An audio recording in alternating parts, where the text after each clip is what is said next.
Muy buenas tardes con todos ustedes, colegas, amigos, estudiantes. Nuevamente en una nueva exposición. Hoy día vamos a hablar un poco el tema sobre las adicciones, ¿no? En poblaciones vulnerables, como son las mujeres. Y cuando hablo de mujeres, hablo de adolescentes, mujeres jóvenes, mujeres adultas, mujeres embarazadas, que también tienen que ver con el tema y con el problema básico de lo que nosotros conocemos como adicción. De repente, nosotros o cada uno de ustedes en su momento habrá tenido alguna persona, ¿no? En estos casos mujeres, un problema con problemas de adicción.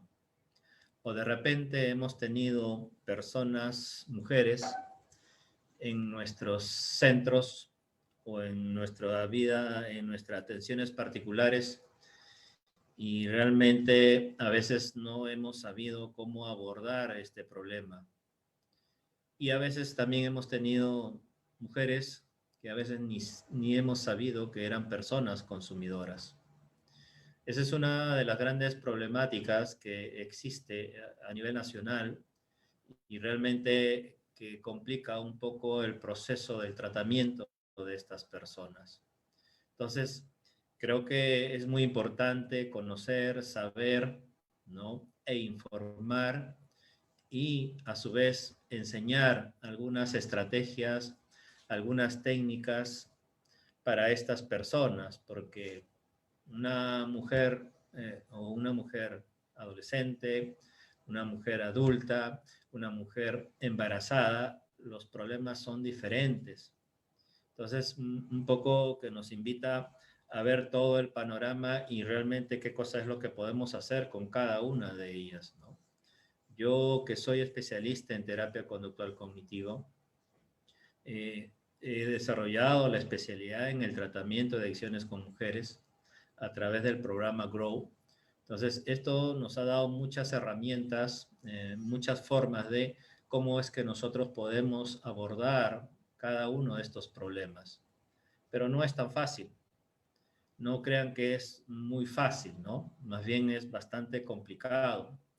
Creo que nuestra atención asistencial a veces no cubre esas necesidades que las mujeres tienen.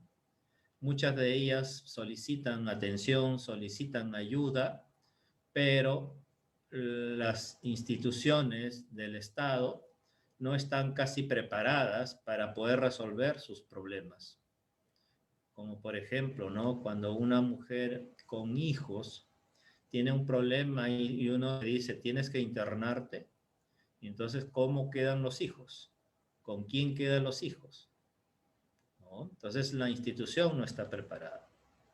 O a veces cuando esta mujer llega a la institución, llega con su problema de drogas y obviamente está con el hijo al lado, pero tampoco hay un espacio para ese niño para que pueda ser acogido en ese momento mientras la madre está siendo atendida.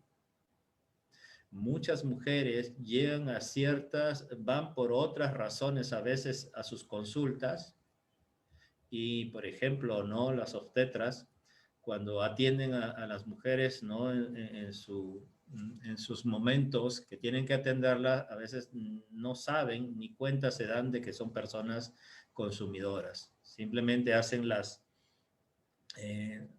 intervenciones que les corresponden, pero no detectan, no hay un tamizaje al respecto. Adolescentes que son parte del gran número de personas que realmente tienen comportamientos también complicados porque están asociados a muchas conductas comórbidas o muchos comportamientos o a muchos problemas comórbidos, ¿no? Y realmente hace más difícil. Si esta persona realmente se tiene que atender por un largo periodo o por un corto periodo, ¿cómo va a ser ese proceso? Si realmente va a recibir medicina o no va a recibir medicación, en fin. Entonces hay un conglomerado de situaciones complicadas para la atención de las mujeres. Entonces yo creo que por eso que hoy en día buscamos que haya todo un trabajo multidisciplinario, ¿no? Para poder abordar a estas personas que tienen este problema, porque no solamente es el problema del embarazo, hay problemas delictivos, hay problemas de violencia doméstica, ¿no? Entonces tenemos que abordarlo en su conjunto. Y para eso, un poco, si no tenemos eso, va a ser difícil, no es que sea difícil, o de repente va a ser muy complicado poderlas ayudar, ¿no? Porque de repente van a tener que abandonar el proceso del tratamiento y muchos abandonan el proceso del tratamiento. A veces muchas de estas mujeres también tienen el problema de que conviven con parejas consumidoras. Entonces estas parejas a veces no les permiten un poco generar o buscar una asistencia para su problema. Entonces, eso y más la sociedad, ¿no? La sociedad que realmente comienza a estigmatizar su comportamiento, su conducta y su manera de ser, y al estigmatizar esta persona va a ir desarrollando una culpa y una vergüenza. Esa culpa y esa vergüenza es un tema que nosotros como psicólogos, como psicoterapeutas, tenemos que comenzar a abordar definitivamente, ¿no? Porque de repente ese es el tema más importante para motivación, de repente lo tiene, pero de repente se convierte, esa culpa y esa vergüenza se convierte en una barrera. En fin, hay muchas cosas que nosotros vamos a tener que buscar, encontrar y no solamente ver el tema de la adicción, sino ver en su conjunto, ¿no? Todo lo que está a su alrededor y todo lo que hay a su alrededor de estas personas.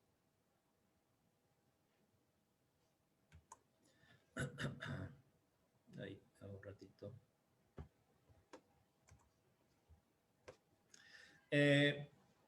La vulnerabilidad, o sea, la droga, la sustancia, el abuso de drogas, se convierte en un factor determinante en el tema de la salud. Así lo conocemos, así lo sabemos, ¿no? Y especialmente en el tema de los jóvenes, ¿no? Los más jóvenes, los adolescentes, ¿no? Los adolescentes se convierten en un factor de riesgo para el consumo. O sea, ustedes saben muy bien que la población joven, donde realmente sus deseos, sus ganas, su impulsividad, sus estados emocionales, sus problemas, ¿no? Hacen de que realmente no tengan control de sí mismo y comiencen a desarrollar todo un comportamiento de consumo. Entonces, la población joven se convierte en un tema vulnerable para el tema del consumo de las drogas, no solamente los varones, sino también las mujeres. Ustedes saben y ustedes conocen mucho de que realmente todo lo que sale en la televisión, todo lo que se ve en la televisión de los comportamientos de los jóvenes cuando están en el tema del consumo y especialmente de las mujeres. Muchas mujeres, muchas adolescentes hemos visto por la televisión que incluso estando drogadas las han filmado, incluso siendo violadas. Y un poco como que eso parece gracioso, no lo sé. Entonces eso genera todo un problema, todo un evento traumático para estas personas, ¿no? Entonces yo creo que tenemos que un poco especializarnos el tema de la prevención para las mujeres en cuestión de drogas jóvenes. Tiene que ser algo muy direccionado para poder, yo no sé, eliminar no lo creo, pero al menos disminuir sí, ¿no? Todas las personas que trabajamos o que trabajan en el tema de la prevención en los colegios, en la familia, ¿no? Tiene que desarrollarse algo muy importante y tiene que ser con mucha fuerza. No se trata de una simple información, nada más. Yo creo que el tema psicológico tiene que ver con un tema de formación y de formación de valores. A pesar de lo que la familia le da, el terapeuta también tiene que generar, incrementar y fortalecer esa formación de valores, ¿no? Entonces, todas estas cosas van a ir afectando a las mujeres. Por eso que la vulnerabilidad está, pues, muy aparte de la vulnerabilidad psicológica, genética, biológica, la vulnerabilidad social que genera la comunidad frente a las mujeres, ¿no? Entonces, siempre es mal visto. La mujer en una situación, ante un comportamiento inadecuado, la comunidad siempre lo ve de manera diferente, ¿no? Si una mujer está en una esquina tomando, obviamente va a tener ciertos calificativos. Pero si un hombre lo ven en una esquina tomando, lo ven de repente como algo, bueno, él es normal, pues lo ven como algo normal, ¿no? Pero los calificativos no van a ser tanto como en el tema de las mujeres. Eh, Ser mujer y ser adicta, como se dice, se convierte en un factor de doble riesgo, ¿no? O sea, doble riesgo, uno para ser adicta y otro realmente someterse a una violencia doméstica. Una mujer cuando está en proceso o está en un estado de consumo, es muy probable, generalmente, está en ese tema de la violencia doméstica. Nosotros vemos hoy en día todos esos comportamientos que se ha incrementado, ¿no? Y la violencia doméstica es muy fuerte, ¿no? ¿Por qué? Porque muchas mujeres a veces consumen y entonces entran a un estado de vulnerabilidad y la pareja justamente aprovecha esa situación. Generalmente el hombre a veces entiende que cree que, oye, invitando a una chica y lo primero que piensa es, hoy vamos a tomar algo, ¿no? Y con tomar algo ya en su cabeza tiene otras cosas. Por lo tanto, ya comienza a invadir un espacio a nivel cognitivo y desarrollar toda una conducta que puede ser totalmente inadecuada y ahí también el incremento de los feminicidios que hay en las mujeres. Entonces, la adicción un poco hace que ponga en vulnerabilidad a la mujer en sí. Entonces, en ese sentido, vamos a tener que tener mucho, mucho cuidado. Bien, la adicción genera la violencia doméstica o la violencia doméstica puede generar también el tema de la adicción, ¿no? Va en ese tema bidireccional. La adicción en la mujer se convierte en una dificultad en el modelo asistencial. ¿Por qué? Porque no existe, o lo que existe en nuestro medio es muy poco. No estamos preparados para poder atender a las mujeres en el tema asistencial. Dos, porque no hay especialistas, solamente hay algunos especialistas realmente que conocen y saben sobre la intervención, ¿no? Entonces, hay mucho desconocimiento en el proceso de la intervención. No todos, todos los que van, todos los que van a esos centros, a los centros de salud mental comunitarios, por ejemplo, ¿ok? Ustedes saben que la violencia se ha incrementado y es lo que se busca también, ¿no? Pero no se hace un tamizaje, no se hace, o si se hace es, no lo sé, cómo lo están haciendo, ¿no? Entonces es importante saber y conocer un poco todas estas cosas para poder intervenir, porque no solamente es el tema de la adicción, ¿eh? Los maltratos que se evidencian con mayor frecuencia en el ámbito familiar, ¿no? Por personas de su entorno, que puede ser la pareja, el compañero, los padres, hijos o hermanos. O sea, cuando hay adicción, cuando hay consumo, vamos a entender que la familia o el ámbito familiar es totalmente un caos. Entonces, ¿por dónde comenzamos? ¿Por dónde realmente intervenimos? Entonces, yo creo que eso amplía el panorama terapéutico y, como dijo el doctor Carlos López, no, oye, eso ya depende del terapeuta también que comience a desarrollar sus propias estrategias de cómo es que vamos a intervenir en estas personas. Generalmente las mujeres que están en el tema de adicción tienen otra pareja, ¿no? Que son consumidores o donde las relaciones son bastante destructivas, ¿no? Donde se establece la agresividad, la impulsividad, la depresión, la ansiedad. Por ejemplo, nosotros hemos observado modelos de la televisión, ¿no? Que constantemente salen por lo mismo, por el mismo tema y qué sé yo.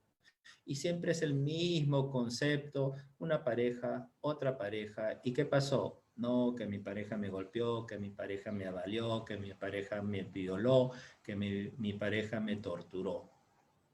Es lo que vemos, es lo que hay.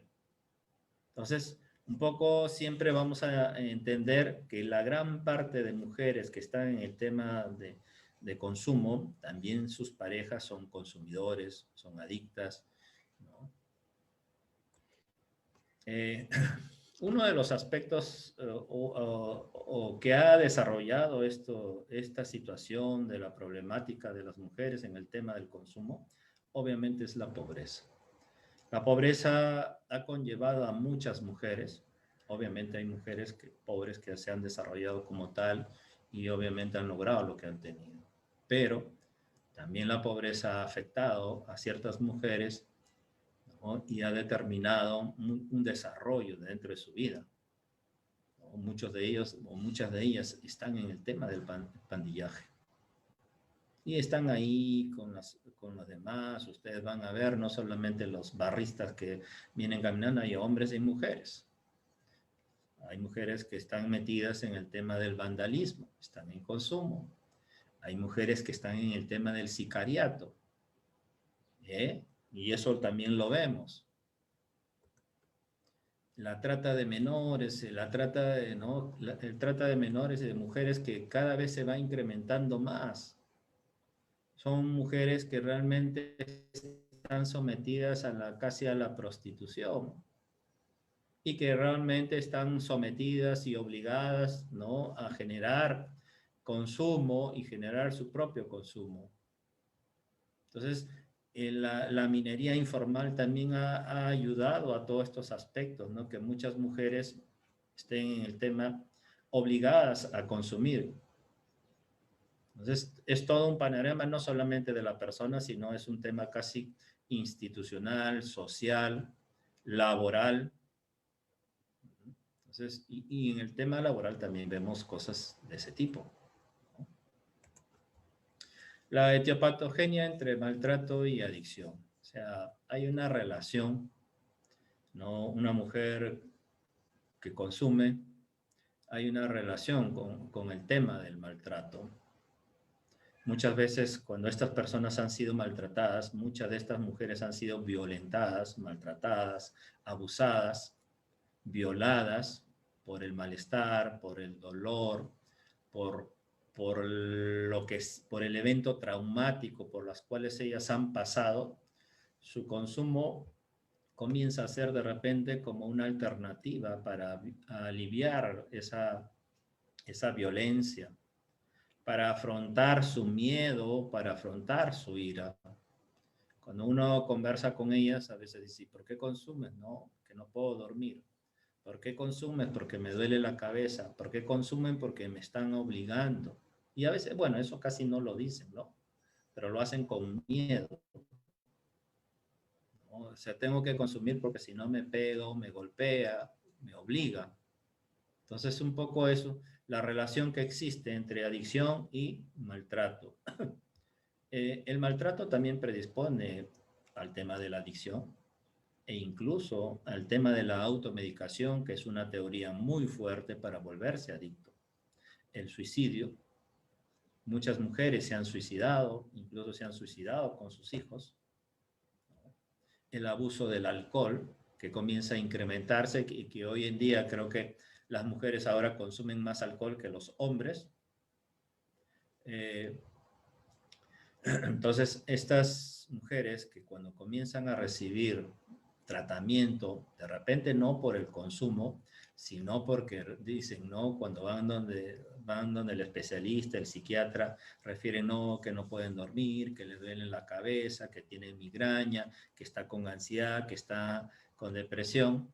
Obviamente, a veces el psiquiatra comienza a generar o subvencionar o desarrolla un tema de farmacoterapia a través de fármacos tranquilizantes, sedantes, estimulantes y analgésicos.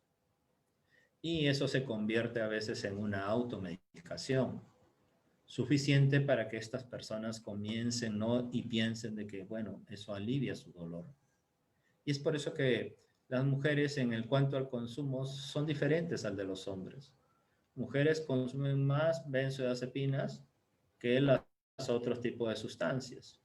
Algunas, claro, alcohol, cocaína, marihuana, pero con mayor frecuencia, con mayor incremento son el tema de los tranquilizantes, de los sedantes, estimulantes y analgésicos para poder aliviar, como se dice, su noche. Las adicciones, como ya les había explicado, ¿no? Se convierte o hacen mucho más vulnerables a convertirse víctimas de la violencia doméstica. Una mujer en estado de consumo ya es una persona vulnerable. Está sometida a muchas cosas y mucho más al tema de la violencia doméstica.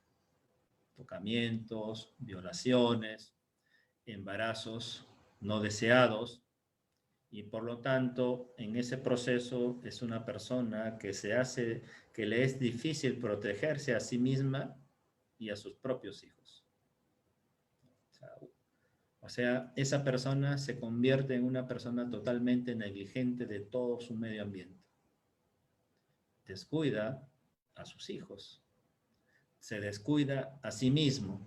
Por lo tanto, no solamente se convierte en una persona, se convierte en víctima de la violencia doméstica, sino que también todo su contexto familiar se convierte también en el tema de la violencia doméstica, ¿no? ¿Por qué?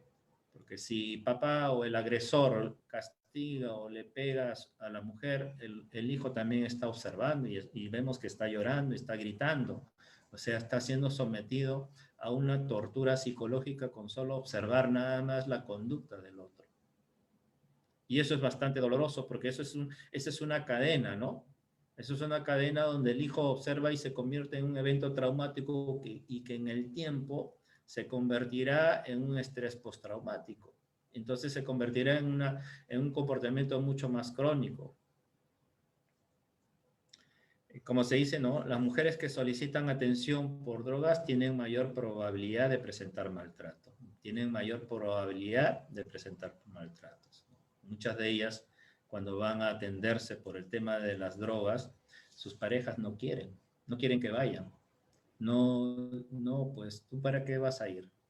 Tú no necesitas ir, tú te tienes que quedar en la casa. Entonces, el maltrato es casi continuo. Y no solamente de la pareja, hasta incluso de la familia. A veces la mamá, por una cuestión generacional, no, que tú tienes que entender a tu marido, tienes que hacerle lo que él dice. Entonces es un poco como que se tiene que someter a todo lo que a todo lo que pueda decir su marido, ¿no? Su pareja. Entonces, eso hace pues de que muchos de estos eventos, ¿no? Siempre esté ligada al tema de la violencia doméstica, ¿no? Y eso es un tema muy importante que nosotros vamos a tener que trabajar con las mujeres. Algunas características diferenciales en la adicción según género, ¿no? Factores socioculturales, ¿no? En la adicción masculina, vida más gregaria, más socializada, mayor índice de problemas legales, ¿no? O sea, estas personas tienen más problemas legales, incluso dentro de los rasgos psicopatológicos, que no está acá, pero sí son mucho más psicópatas, ¿no? Entonces, eso es lo que vamos a ver en estas personas. Mientras que en la adicción femenina su vida es más solitaria, mayor soledad, mucho mayor índice de maltrato y padecimiento de abusos sexuales. Mucha violación. En cuanto a la dependencia relacional, mucho menor índice de codependencia, ¿no? Más parasitaria que anulativa, ¿no? Mientras que en el hombre, en la parte femenina, mayor índice de codependencia, ¿no? O sea, mayor índice de bidependencia más anulativa que parasitaria, ¿no? O sea, cuando nosotros vemos, más bien son las personas que defienden al marido o a la pareja, ¿no? O sea, están más conectadas dentro de los aspectos inadecuados, se conectan más dentro del aspecto inadecuado. En cuanto a los rasgos psicopatológicos, en el masculino hay rasgos psicopatológicos más psicopáticos, más disociales, ¿no? mientras que en las mujeres su autoestima definitivamente está muy disminuida. Hay lo que vamos a presentar, cuadros de depresión, mayores trastornos afectivos, trastornos de ansiedad frecuente, y con mayor rapidez desarrollan cuadros de comorbilidad que en los hombres, ¿no? De repente en ellas más trastornos de personalidad border, ¿no? Y en los rasgos, en la parte masculina, de repente más trastornos de personalidad psicopáticas, e incluso de bipolaridad, ¿no? Las formas de adictivas, bueno, en el hombre el alcoholismo, fármacos, el consumo de hipnóticos. En las mujeres también es el alcoholismo, adicción, la toma de antidepresivos, ¿no? Las formas adictivas peculiares, ¿no? Adicción al sexo en el hombre, ¿no? El deporte, adicción al trabajo, videojuegos, a internet.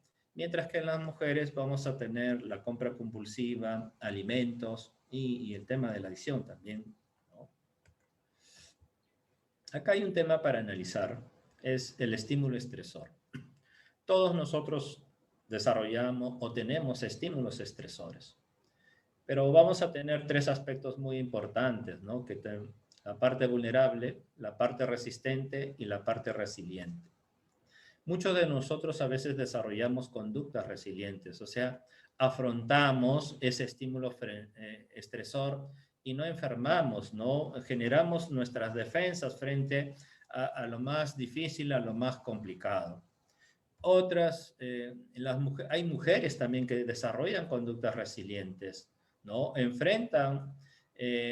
No enferman frente a estímulos estresores. Otros son resistentes también, o sea, desarrollan hay estímulos estresores, pero también resisten, pero en algunas veces sucumben, ¿no? O sea, enferman y no enferman, se paran y no se paran, como se dice, ¿no? Y hay otras que definitivamente son mucho más vulnerables, sucumben y enferman totalmente.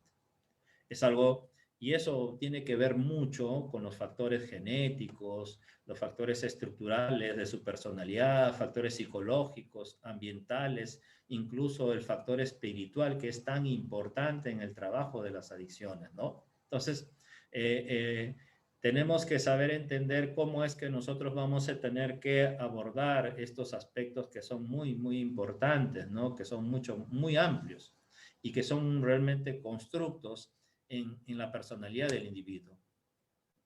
Hablar de mujeres en el Perú es un poco hablar que la mayoría de estas personas que están sometidas al tema del consumo generalmente son mujeres de bajo nivel de educación. Son personas que realmente no han terminado la secundaria.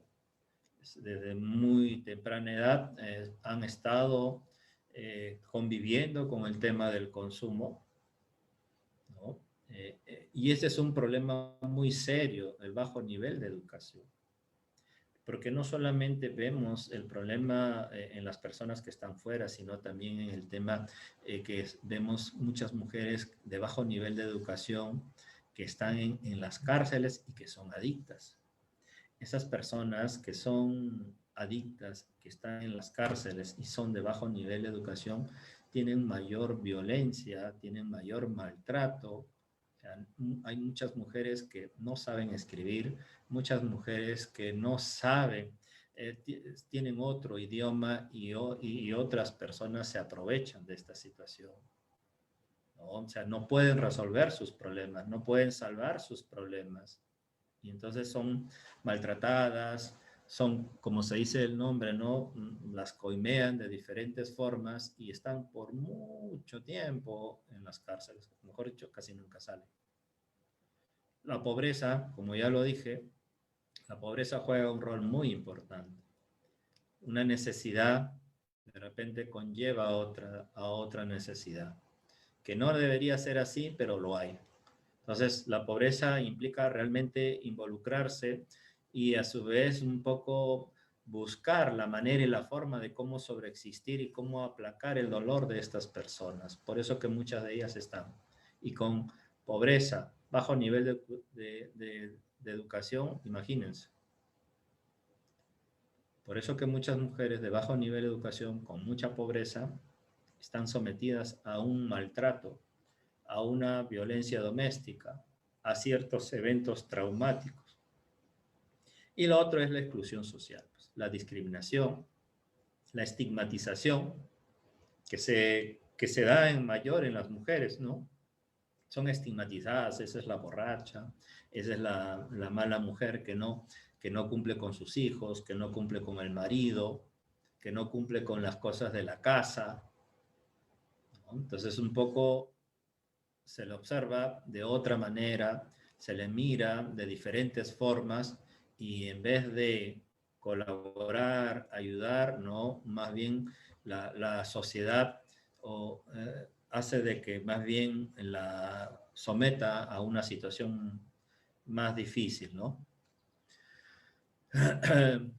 La mujer a veces que está en el tema de las drogas, bien, o sea, no sé, si ustedes conocen a una mujer que sea pues la lideresa, ¿no? En el tema de la comercialización de las drogas, generalmente las mujeres están manejadas por líderes de la comercialización de la droga y más ellas están sometidas a ser burrieres, a trasladar, a llevar, ¿no? A ser portadoras, a ser intermediarias para la compra y venta de las drogas ilícitas. Yo no he visto, o hasta ahorita, no sé, no ver el tema de si tiene un papel muy importante en la cadena de la comercialización, ¿no? Muchas de estas mujeres también están sometidas al tema de el microtráfico, ¿no? O la microcomercialización, que tienen presión de sus parejas. O sea, ustedes, cuando la policía atrapa generalmente personas ancianas, personas mayores o de repente también gente jóvenes, ¿no? Pero básicamente a veces son mujeres que han sido presionadas por sus parejas para que hagan el tema de la microcomercialización, ¿no?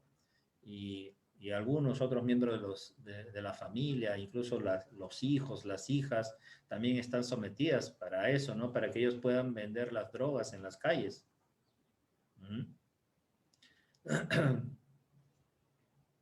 Cuando hablamos de mujeres, nuevamente estamos hablando de que no brindamos un tratamiento adecuado porque no cubrimos todas sus necesidades.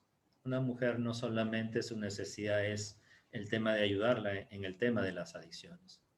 Si sabemos y conocemos que realmente la adicción es un elemento que ha determinado o que genera mucha vulnerabilidad en el tema de la violencia doméstica, también tenemos que ver ese tema.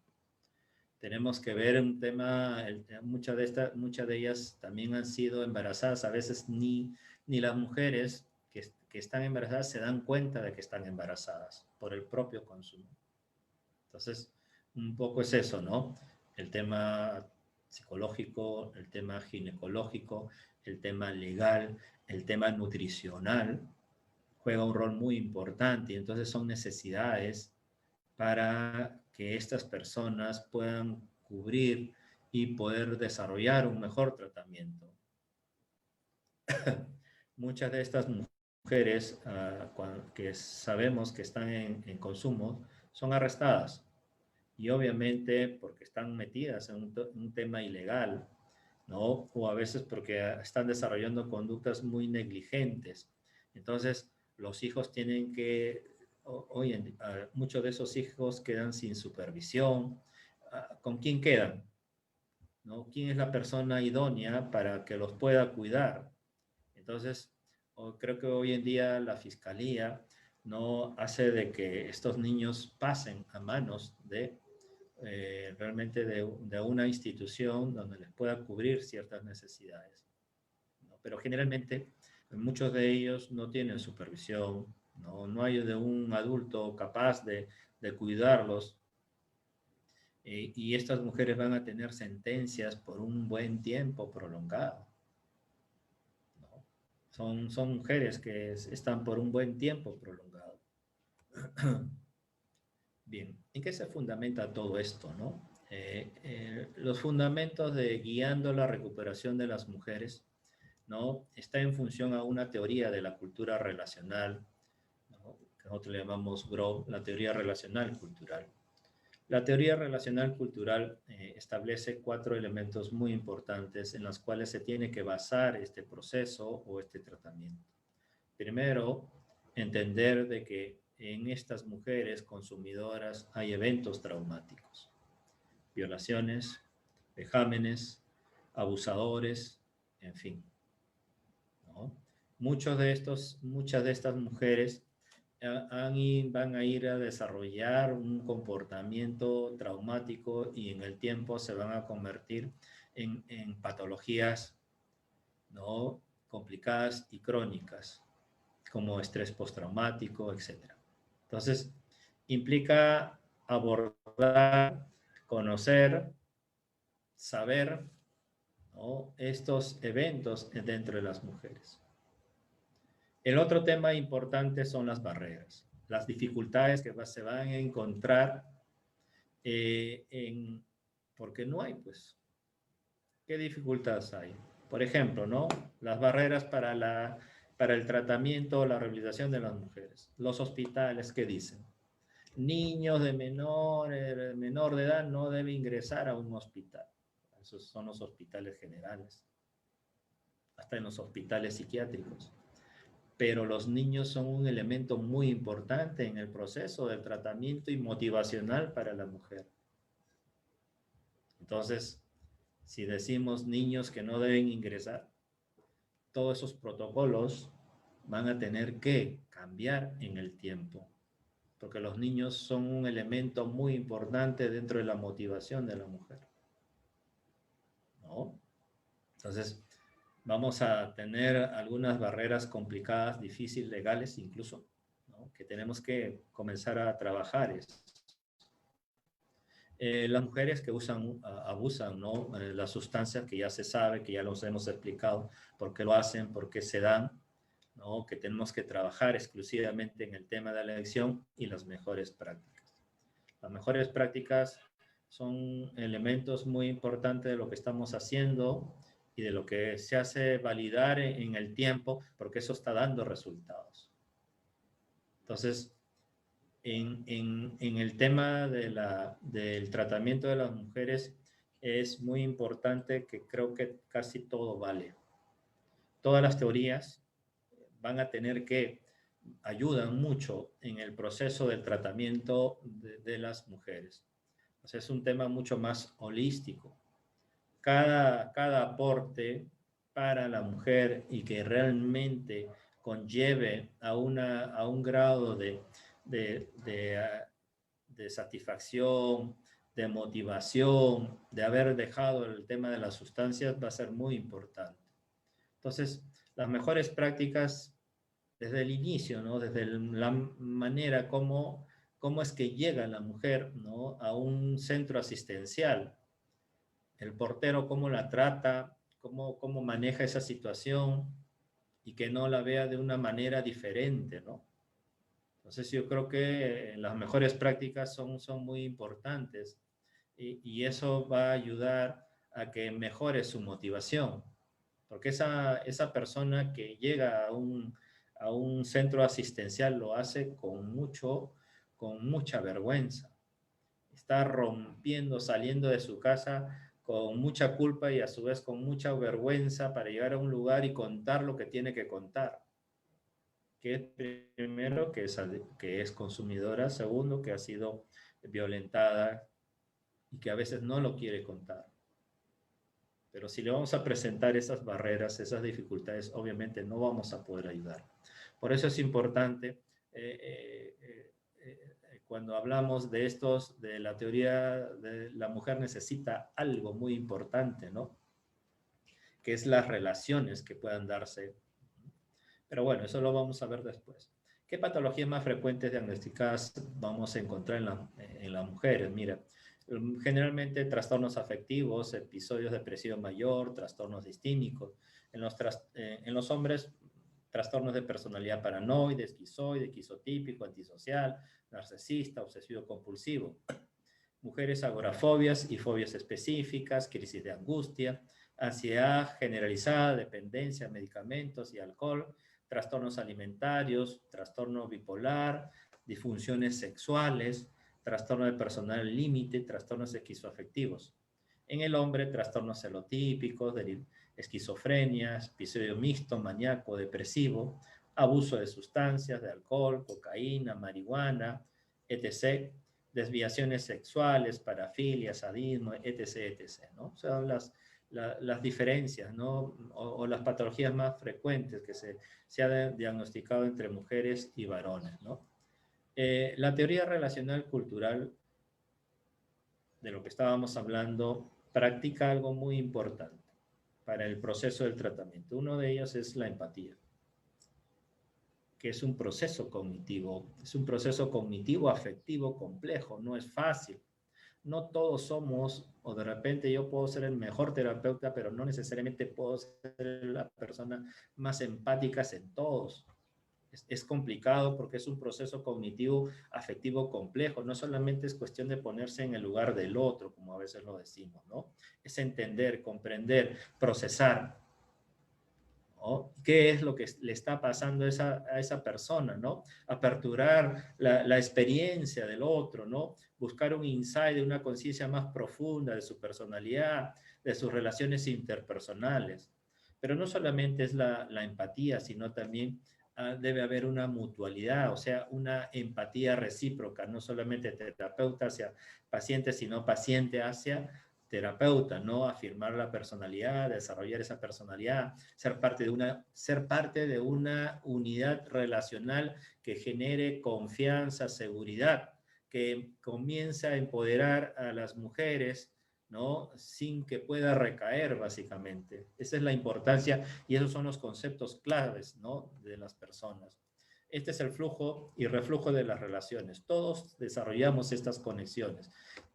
Una persona que tiene conexión también se puede desconectar, pero cuando se desconecta no hay energía, hay una acción disminuida, hay una confusión, una disminución del sentido de valor, alejándose de las relaciones, conflicto destructivo.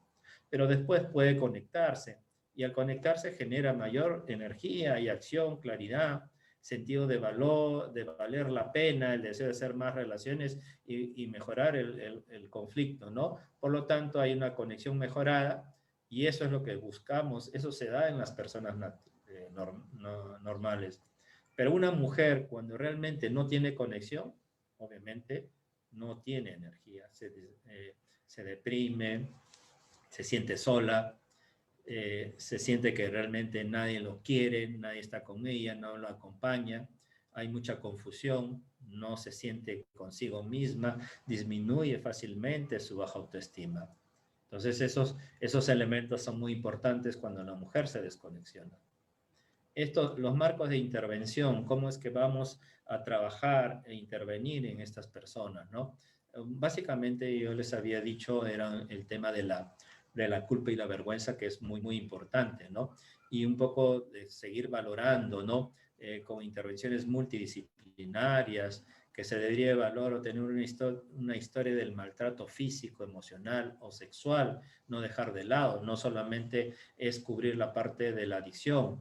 Muchos de estos protocolos a veces dejan de lado estos comportamientos y quedan escondidos o quedan encubiertos y el problema sigue. ¿Y por qué recae esta persona? Una forma de tener una situación de maltrato es en el desarrollo de la intervención, ¿no? Ya que ellas escogen parejas de consumo. Si ellas, es cierto, escogen, buscan, se relacionan, no lo sé, pero es una forma de detectar la situación del maltrato. ¿Qué necesidades hay en la atención? Yo creo que las necesidades son importantes, que la situación económica que apremia a muchas de estas personas, tanto económica como laboral, ¿no? Muchas de ellas generalmente están desocupadas, sus trabajos son muy precarios, muchas son madres, o sea, tienen que alimentar a hijos, no les alcanza el dinero. En cuanto a relaciones sociales, no hay ausencias de estas y por el mismo maltrato se comienzan a aislar. No salen, no se relacionan, tienen vergüenza. Su situación legal, cuando están en consumo casi no asisten. Situación sanitaria, hay maltrato por las instituciones, no se atienden sus demandas de salud, por eso que hay suicidio, maltrato, interrupción del embarazo, a los abortos. En cuanto a evaluación psicológica, ¿no? Puede ser una entrevista semiestructurada, abierta, tomar escalas de valoración, el tema de los trastornos estrés postraumático, que es muy importante, autoestima, inventarios de depresión, incluir algunas áreas específicas, ¿no? Como el tema de la conciencia del problema, la motivación para el cambio y cuáles son sus expectativas, tener en cuenta las variables de personalidad, ¿no? Que es muy importante, si hay una baja autoestima, hay déficit de asertividad, ansiedad, depresión, pensamientos suicidas, y hacer todo un análisis biográfico, incluir el genograma que nos va a ayudar y tener un panorama de manera bastante, ¿no? Con ciertos indicadores, ¿no? ¿Qué pasó dentro de la familia? Si es que hay algo más dentro de la familia, ¿cómo estuvo la familia, ¿no? Eso es algo que nos puede ayudar mucho, ¿no? Generar un análisis de historia de consumo y de maltrato también, cómo es que ha sucedido o cómo se han suscitado estos eventos, ¿no? En su vida pasada, no solamente cómo es que se inició en el consumo, por qué, cómo la maltrataban, desde cuándo, ¿no? Su relación actual con la pareja, consumidora y no consumidora, qué está pasando, qué está sucediendo, ¿no? A veces ellas no cuentan, no hablan, quedan callados, defienden a la persona consumidora. O sea, ellas un poco como que asumen el rol solamente de defender, de decir lo suyo y defender lo otro, nada más, como que el problema es de ellas, nada más, ¿no? Y eso sí, también vamos a tener que trabajar mucho. La relación actual de la familia de origen, ¿no? ¿Cómo está la situación? ¿Cómo se encuentra la familia? ¿Quiénes consumen? ¿Quiénes no consumen? ¿Cómo es que te iniciaste en el consumo? La relación con los hijos. La relación con los hijos, hoy, mamá consumidor maltrata a hijos. Mamá consumidora es negligente con los hijos, no atiende la alimentación, no atiende el tema escolar, no atiende a las necesidades básicas de los hijos. Entonces, eso es muy importante porque todo eso es una cadena. También en los objetivos de la intervención, ¿no? Hacer un trabajo individual, de grupo, de pareja, de familia, intervenir sobre la demanda, ¿no? ¿Qué cosa hay más, qué cosa hay menos? En el tema de la separación de la pareja, a veces los divorcios, las separaciones, a veces muchas de ellas conllevan a un estado de consumo o se va incrementando el tema del consumo, ¿no? Entonces, la intervención sobre aspectos emocionales relacionados con la dependencia afectiva, ¿no? Ya ustedes habrán escuchado sobre la dependencia emocional, muchas de ellas a veces no son muy coadictas y obviamente están sometidas al tema del consumo. Establecer un plan de seguridad también es algo muy importante, ¿no? Muchas de estas personas que son víctimas de violencia, también tenemos que evaluar un plan de seguridad, cómo va a ser su plan de seguridad, con quién lo va a hacer. Si, entonces, un poco para que después no sea, cuando ella decida realmente retirarse de esa pareja, no se sienta mal y no pueda regresar. O sea, buscar que eso sea bastante planificado, ¿no?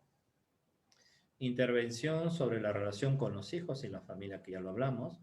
Intervención sobre la red social y la red social y laboral, ¿no? La comunidad, cómo puede ayudar en el aspecto laboral, qué puede hacer, qué no puede hacer, cómo se puede subvencionar, ¿no? Bien, yo creo que también he corrido bastante, de esto hay que hablar mucho, pero sí lo importante que dentro del proceso del tratamiento de la mujer es buscar empoderarla, ¿no? Y cuando nosotros hablamos de empoderamiento, implica buscar una consistencia en su estructura psicológica, que ella tenga confianza, que ella tenga solidez y que para que pueda resolver, porque ella es la persona que va a resolver sus propios problemas. Pero si no edificamos esa estructura psicológica adecuadamente, bien, entonces estas personas pueden recaer nuevamente. Pero hay personas que sí lo hacen, ¿no? Comienzan a desarrollar, a tener una resolución muy importante en su vida. Y uno de los aspectos muy importantes está en las mujeres embarazadas. La maternidad es muy importante para muchas de ellas. Y ese es un aspecto muy, muy importante, ¿no? Que conlleva a que ellas salgan justamente del tema de la adicción. Por eso también en estas mujeres que están embarazadas, el rol de la gestación, el rol de ser madre, va a jugar algo muy importante y en la toma de decisiones. Cuando ellas se enteran que están embarazadas, que van a tener un hijo, realmente es sorprendente, ¿no? Cómo cambia su actitud y sus sentimientos y sus determinaciones. Y obviamente el tema de la adicción comienza a alejarse. Y ahí es donde nosotros tenemos que, con ayuda ya del ginecólogo, de la nutricionista, de la parte legal, ¿no? Un poco como que vamos a ir cubriendo esas necesidades en estas personas.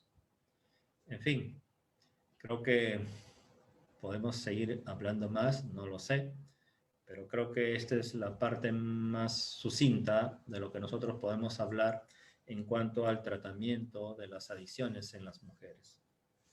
Muy bien, no sé si hay alguna pregunta, algo que quieran hacer. Ok. Buenas tardes, doctor Dueñas. Sí, hay una pregunta. Justo dice de Jesús Torres. Dice, buenas tardes, doctor. Dice, ¿qué es lo primero que se tiene que intervenir en la mujer con consumo de alcohol? Bien, lo primero que tenemos que hacer, obviamente, no es, ¿cómo se llama? En relación al consumo de alcohol, muchas entiendan primero que cuando una mujer llega al tema asistencial, no solamente viene con un problema, viene con diferentes problemas. Nosotros como terapeutas tenemos que ir viendo y tamizando porque hay problemas que están escondidos. ¿No? Entonces, un poco qué cosa es lo que está generando su tema de consumo de alcohol. No, ella no consume alcohol porque sí, ella consume alcohol por algo, por una depresión, por una ansiedad, por un tema de violencia doméstica, por un tema de estrés postraumático, por un tema de violación, por un tema de abuso, por un tema de X razones. ¿No? Obviamente, cuando yo voy a asumir a esta persona, cuando me dice estoy consumiendo alcohol, oye, entonces intensidad, frecuencia, duración del consumo.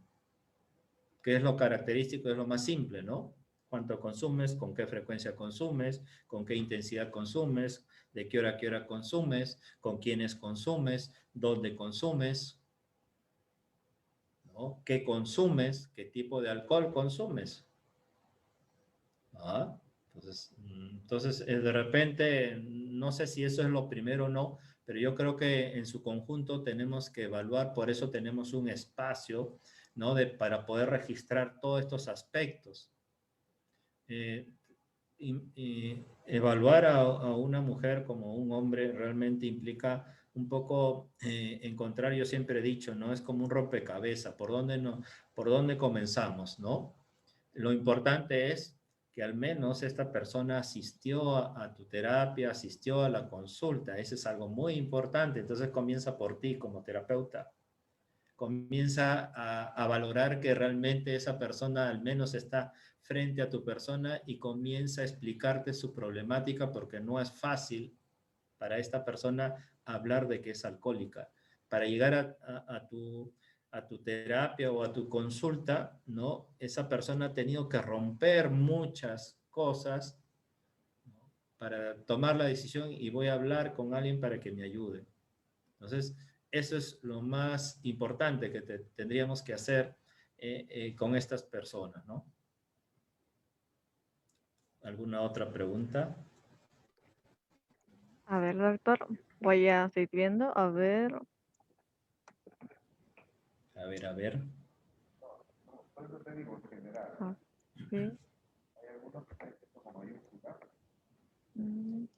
salir, ¿no? A ver,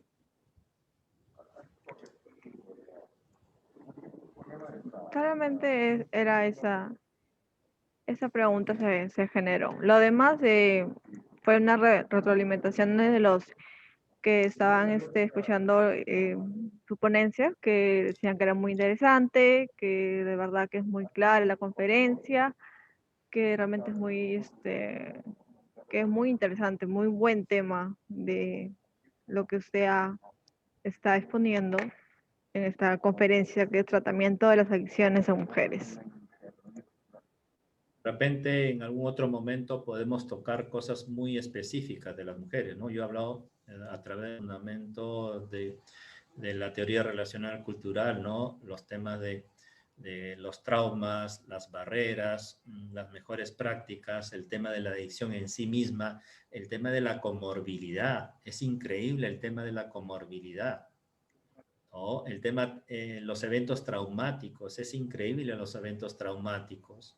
En el tema de las mejores prácticas, cómo pueden intervenir las diferentes escuelas o las teorías o los modelos, ¿no? En el trabajo para poder ayudar a estas personas.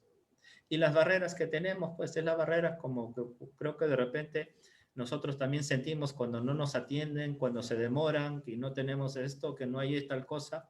Y para una mujer, ¿no? De repente el hombre lo tolera, se amarga, patea la puerta, pero una mujer no va a patear la puerta, va a sufrir por dentro, ¿no? Y va a sufrir mucho, y mucho más una mujer que viene cargada con su hijito, una mujer que está embarazada, en fin, qué sé yo, ¿no? O sea, las respuestas psicológicas son totalmente diferentes a las respuestas psicológicas del varón que está en consumo, ¿no? Y lo otro, para finalizar, es que el tratamiento con las mujeres no debe ser tan confrontativo, o no es tan confrontativo. Doctor, No para es, finalizar con esta pregunta, dice de Patricia Aymar, dice, desde su experiencia, ¿qué enfoque tiene mayor efectividad en el tratamiento y qué aspectos se puede evidenciar? perdón, pero no escuché bien. Patricia Aymar pregunta, ¿no? Desde su experiencia, ¿qué enfoque tiene mayor efectividad en el tratamiento, ¿no? Y qué aspectos se pueden Bien, evidenciar. ok, claro. Uno de los enfoques que mayor, ¿cómo se dice? Mayor variedad tiene en el proceso de tratamiento es la terapia conductual cognitiva. El enfoque cognitivo, el enfoque conductual ayuda mucho y tiene mayor evidencia científica sin dejar de lado los demás, porque tiene una gama, ¿no? De alternativas, de estrategias, de técnicas para poder resolver un poco la problemática de las mujeres y cualquier otro tipo de patología.